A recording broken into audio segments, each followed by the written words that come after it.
The collapse of the charity Kids Company has been felt right across the country. Bristol's drop-in centre closed its doors a week ago. So who's helping those it used to care for? Junior Saunders, who grew up in care himself, has been on the case. Bristol's regarded as one of the most vibrant places to live, but for many people, it's a tough and challenging place with real areas of poverty. I grew up in care and know what it's like to feel isolated, and with the recent closure of Kids Company in Bristol, this has left people with similar backgrounds to myself feeling angry, but most of all, vulnerable. Save Kids Company! Save Kids Company! The charity closed in July, which sparked protests and demonstrations from hundreds of young people who used their services. They worked in 3 cities in the UK: London, Liverpool, and here in Bristol. I know from personal experience how hard it can be when a safety net is taken away, and a couple of young people who have been hit hard by Kids Company's closure shared with me their fears for the future. What happens to all those kids out there that haven't found Kids Company yet and might not find Kids Company, might not get that help that they need? What's going to happen to them? They're going to end up dead in a jail, in a cell up in hospital, what? You know what I mean? And that scares us. It does generally scares us because we've been there, we've done that, we've wore the t-shirt, we felt that. We've been that lost child. It's important to remember that many kids who use Kids Company aren't kids at all. They're vulnerable young adults who the local authority have no obligation to help. With 70 over 16-year-olds using the Urban Academy as well as the drop-in centre, the question is now, who will be there to help? I would like to feel that we're a city of neighbours that look out for each other, and this is a matter of looking out for some people with the most complex of needs. Since this has happened, I haven't gone to bed one night, but I've had a good night's sleep and forgotten to think about these young people. I think about them every night. It's difficult to put your finger on exactly what Kids Company did to help these vulnerable young people. It included things like providing food, clothing, and travel passes, as well as advice on housing and benefits. I want to find out what the closure means for young adults in this city. I've spoken to the Mayor, George Ferguson, and also Esther, the ex-director of Kids Company, but the most important people of this story are the young people themselves. Sapphire and JD are like me, care leavers, and they're ready to fight for what they call their family. Because it was the idea of having a surrogate family that really seems to have attracted them to Kids Company. So what would you say Kids Company's done for you both? I was on the child neglect register thing from 3 months old. I'm 24, my case has only just been closed by local authority. Kids Company have done more for me in 18 months of being with them than they did in 24 years of my life. Yeah. Finding Kids Company was the biggest godsend for me, but unfortunately, I don't know where I'm going when they close, so I don't know where anyone else is going to go when they close, to be honest.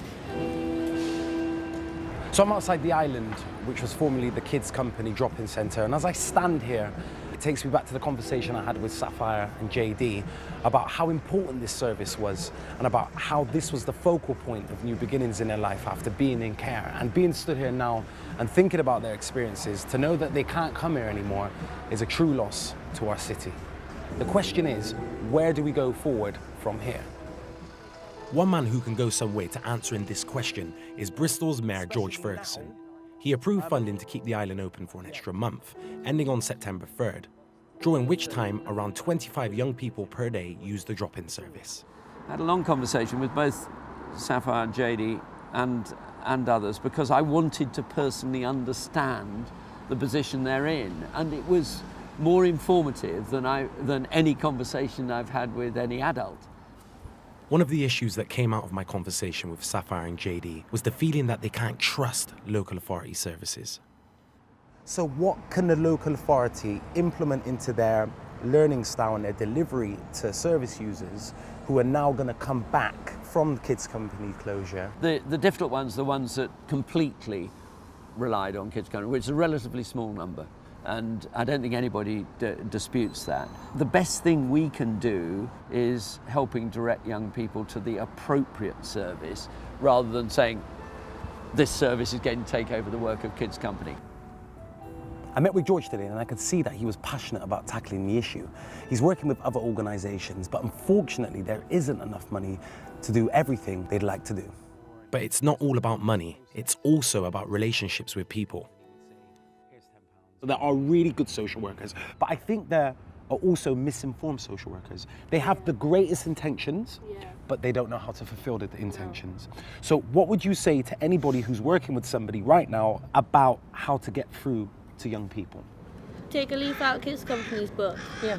Don't do everything straight up. Not everyone's a case story. Not everyone's, you read it out of the manual and it goes like this. Everyone's different and you need to remember that. Everyone has individual needs. If you need to bend something slightly to get a person what they need, then bend it slightly, you know what I mean? They're going through a rough time right now, but Sapphire and JD have at least got a roof over their heads, which is more than can be said for some young people living in Bristol. So there's one of our young kids who has been spotted by Bristol Bridge sleeping rough. Since the closure of Kids Company, Esther has tried to keep tabs on some of the young people she and her colleagues used to work with. Where do you think his mindset is right now?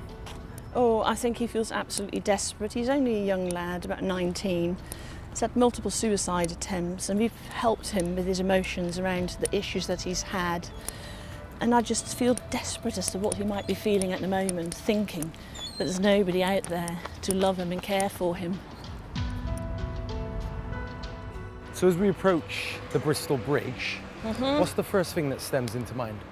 Well, it's chained off. Nobody's meant to be down there. It seems very, very unsafe and it doesn't look like a place where somebody should find themselves a bed for the night. Over the other side of the river, there's actually the Bristol Foyer, which is accommodation, help.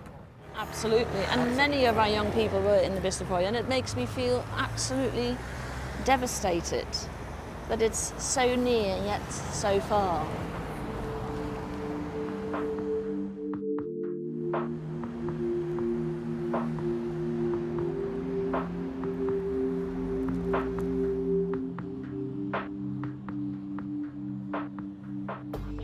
I decided to come back to Bristol Bridge later in the day to see if the young guy was there.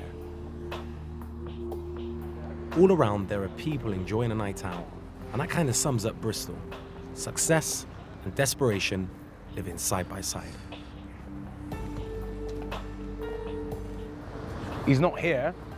I just wonder if he's okay. Has he managed to find a bed for the night? Has somebody taken him in, looked after him? Or is he still walking around Bristol with nowhere to go? How does it make you feel to know that tonight, potentially a Kids Company service user will be sleeping rough in our beautiful city? I know that there are one or two people, and Esther has cited one or two people that have been found, for instance, sleeping under Bristol Bridge. I'm absolutely determined that we do all we can. I say you can never guarantee that somebody won't fall through the cracks. The full impact of the closure of Kids Company won't be apparent for a very long time. People like JD and Sapphire and the many others that use the service will need to find help elsewhere. The help is definitely there, and they need to just find it within themselves to trust people who's trying to support them. And that word trust is going to be key to getting through this. It's tough for any young musician to become a professional, but having a disability makes it even